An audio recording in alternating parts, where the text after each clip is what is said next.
2024-25 ఆర్థిక సంవత్సరానికి గాను మన రాష్ట్ర వార్షిక బడ్జెట్ను మీ అనుమతితో గౌరవ సభ ముందు ఉంచుతున్నాను అధ్యక్ష.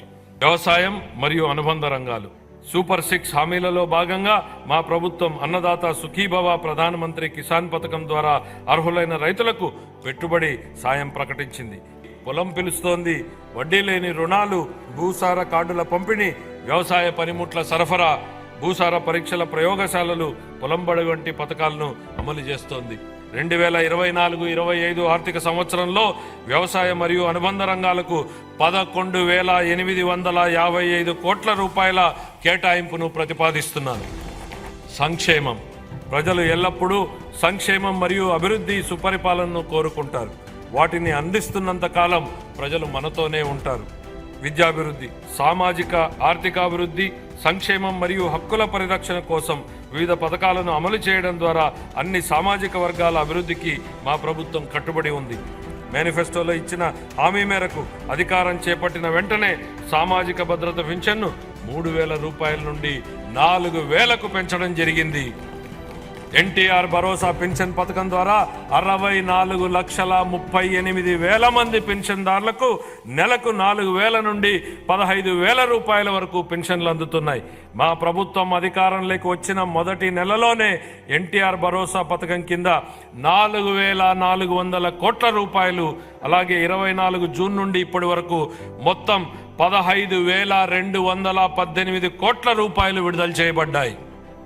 గిరిజన వర్గాల సంక్షేమం కోసం పోస్ట్ మెట్రిక్ ఉపకార వేతనాలు, ఆర్టీఎఫ్, ఎంటీఎఫ్, అంబేద్కర్ విద్యానిధి మొదలైన ముఖ్య పథకాలను అమలు చేయడం జరుగుతోంది. 2024-25 ఆర్థిక సంవత్సరంలో షెడ్యూల్డ్ కులాల కాంపోనెంట్కు 18,497 కోట్ల రూపాయలు, షెడ్యూల్డ్ తెగల కాంపోనెంట్కు 7,557 కోట్ల రూపాయలు, వెనుకబడిన తరగతుల కాంపోనెంట్కు 39,007 కోట్ల రూపాయలు, అల్పసంఖ్యాక వర్గాల సంక్షేమానికి 4,376 కోట్ల రూపాయల్ని కేటాయించాలని నేను ప్రతిపాదిస్తున్నాను. మహిళా అభివృద్ధి మరియు శిశు సంక్షేమం 26 జిల్లాల్లోని 55,607 అంగన్వాడీ కేంద్రాల ద్వారా సమీకృత శిశు అభివృద్ధి సేవలను మా ప్రభుత్వం అందిస్తోంది. సూపర్ 6 వాగ్దానాలను నెరవేర్చే దిశగా మా ప్రభుత్వం దీపం 2 పథకాన్ని ప్రారంభించి సంవత్సరానికి 3 LPG సిలిండర్లను ఉచితంగా అందిస్తోంది. 2024లో మొదటి ఉచిత సిలిండర్ పంపిణీ కోసం 895 కోట్లను విడుదల చేయడం జరిగింది. ఇందులో భాగంగా ఇప్పటికే 5 లక్షల మందికి పైగా లబ్ధిదారులు రాయితీ సొమ్ము అందింది. 2024-25 ఆర్థిక సంవత్సరానికి మహిళాభివృద్ధి శిశు సంక్షేమ శాఖకు 4,285 కోట్ల రూపాయల కేటాయింపును ప్రతిపాదిస్తున్నాను. నైపుణ్యాభివృద్ధి ఇదే సమయంలో మా ప్రభుత్వం 192 నైపుణ్య కేంద్రాలు, నైపుణ్య కళాశాలలు మరియు నైపుణ్య విశ్వవిద్యాలయాల ద్వారా నైపుణ్య రంగంలో మౌలిక వనరులను బలోపేతం చేస్తుంది. 2024-25 సంవత్సరానికి గాను నైపుణ్యాభివృద్ధి శాఖకు 1,215 కోట్ల రూపాయల కేటాయింపును ప్రతిపాదిస్తున్నాను. పాఠశాల విద్య ప్రభుత్వం మరియు ప్రైవేటు పాఠశాలలో 1వ తరగతి నుంచి 12వ తరగతి వరకు చదివే పిల్లల తల్లులకు తల్లికి వందనం పథకం ద్వారా ఆర్థిక సహాయాన్ని అందిస్తూ మా ప్రభుత్వం సూపర్ 6 హామీని నెరవేరుస్తుంది. మన యువతకు ఉపాధి అవకాశాలు కల్పించడానికి ఖాళీగా ఉన్న 16,347 పోస్టులను భర్తీ చేసే దిశగా మెగా డిఎస్సి నియామకాన్ని ప్రకటించడం జరిగింది. ఇంటర్ విద్యార్థులకు ఉచితంగా పాఠ్య పుస్తకాలు మరియు బ్యాగులు అందించడం జరిగింది. 2024-25 ఆర్థిక సంవత్సరానికి గాను పాఠశాల విద్యాశాఖకు 29,909 కోట్ల రూపాయల కేటాయింపును ప్రతిపాదిస్తున్నాను.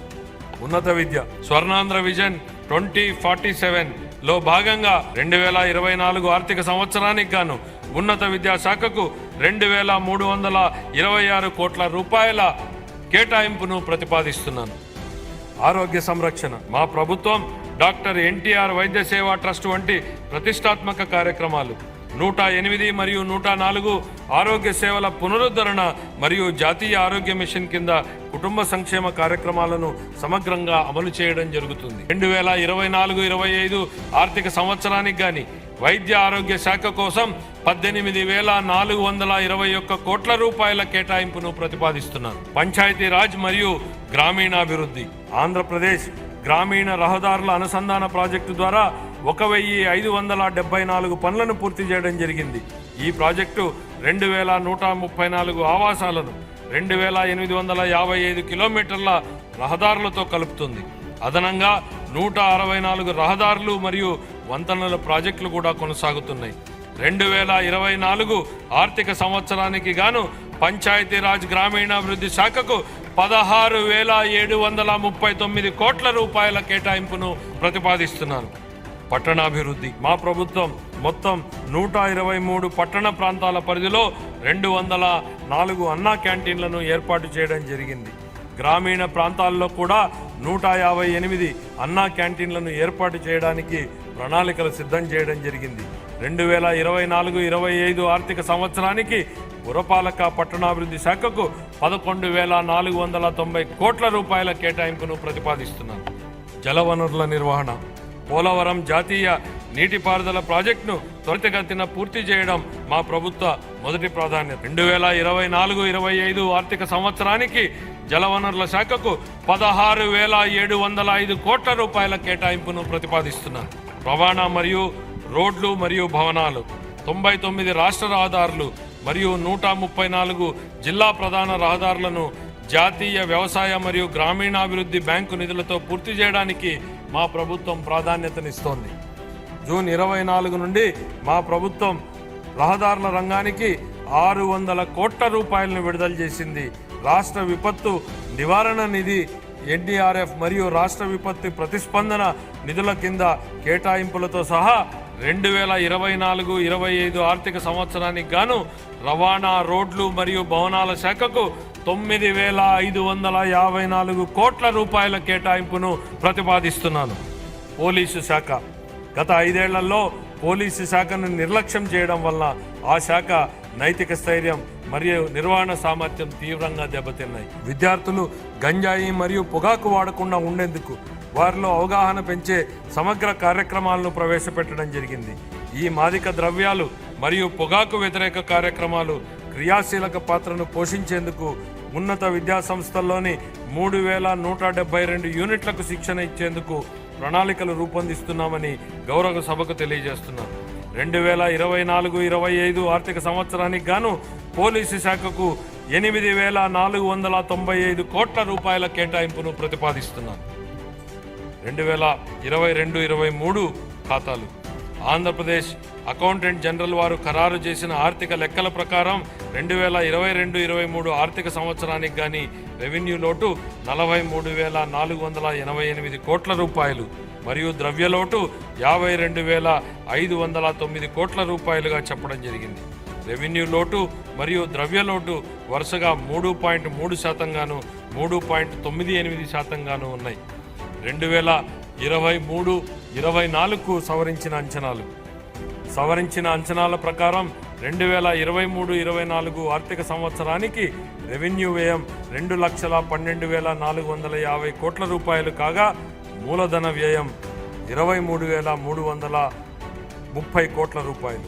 2023-24 ఆర్థిక సంవత్సరంలో రెవెన్యూ లోటు దాదాపు 38,682 కోట్ల రూపాయలు కాగా ఇదే కాలానికి ద్రవ్యలోటు దాదాపు 62,720 కోట్ల రూపాయలు. ఇది రాష్ట్ర స్థూల దేశీయ ఉత్పత్తిలో వరుసగా 2.65% గాను మరియు 4.3% గాను ఉన్నాయి. 2024-25 బడ్జెట్ అంచనాలు 2024-25 ఆర్థిక సంవత్సరానికి నేను 2,94,427.25 కోట్ల రూపాయల వ్యయాన్ని ప్రతిపాదిస్తున్నాను. ఇందులో రెవెన్యూ వ్యయం అంచనా 2,35,916.99 కోట్ల రూపాయలు మరియు మూలధన వ్యయం అంచనా 32,712.84 కోట్ల రూపాయలు. ఇదే కాలానికి రెవెన్యూ లోటు 34,743.38 కోట్ల రూపాయలు మరియు ద్రవ్యలోటు 68,742.65 కోట్ల రూపాయలుగా ప్రతిపాదిస్తున్నాను. రాష్ట్ర స్థూల దేశీయ ఉత్పత్తిలో రెవెన్యూ లోటు 4.19% మరియు ద్రవ్యలోటు 2.12% ఉండవచ్చు.